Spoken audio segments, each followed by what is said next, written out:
Well, let's talk about the economic impact of all of this with oil and gas specialist Cornelia Meyer. She's CEO of Meyer Resources, joining us from Bern in Switzerland. Very good to have you with us. There's a sense here, isn't there, of sort of déjà vu, markets rising, and yet not quite yet panicking. Well, thank you very much for having me, Jonah. And yes, that's exactly what is happening.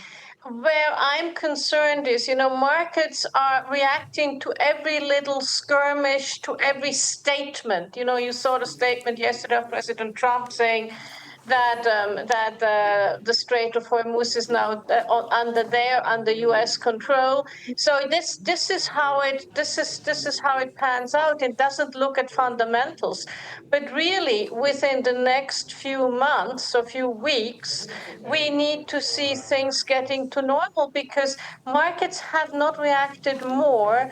Because for two reasons, people had inventories that they could draw on. They're close to tank bottom, and China is now the new swing consumer, has imported so much less than it did before.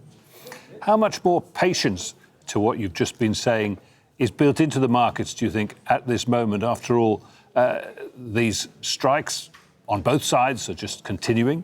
There doesn't seem to be any sign of either side backing down. Escalation looks more likely than not.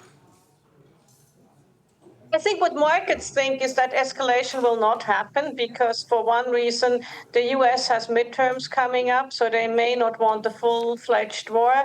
Iran has economic problems, so they may not want a full-fledged war. So I think that's what markets are factoring in.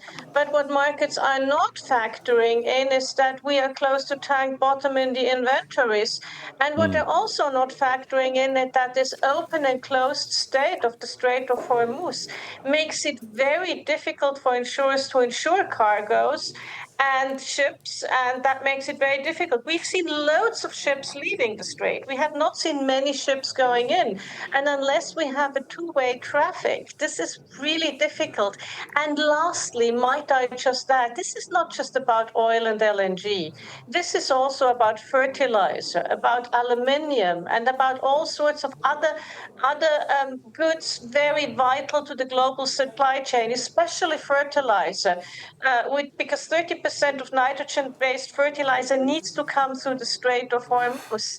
And they can't go through a pipeline like the ones we have from east to west in Saudi or from Abu Dhabi to Fujairah in the UAE.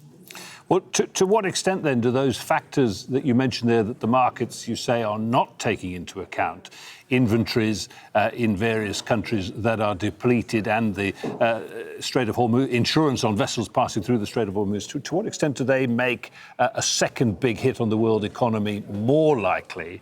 And would a second big hit on the economy, the world economy, be worse than the first, given that these countries, as you say, have low inventories and haven't really had time since the first to take precautionary measures?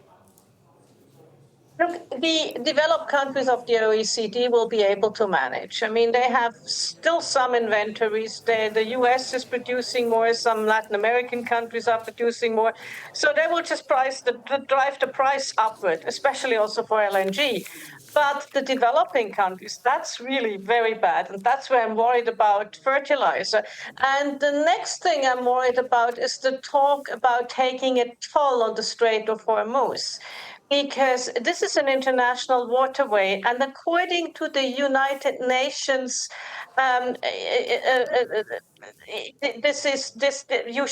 Convention of the Law of the Sea, you can't ask for a toll. And if you start here, where will this go? Will this go to Malacca? Will it go to the Strait of Taiwan? And that would really be dangerous for the global economy. Oil and gas specialist Cornelia Meyer joining us there from Bern in Switzerland. Many thanks for your expertise and your thoughts. Thank you very much indeed.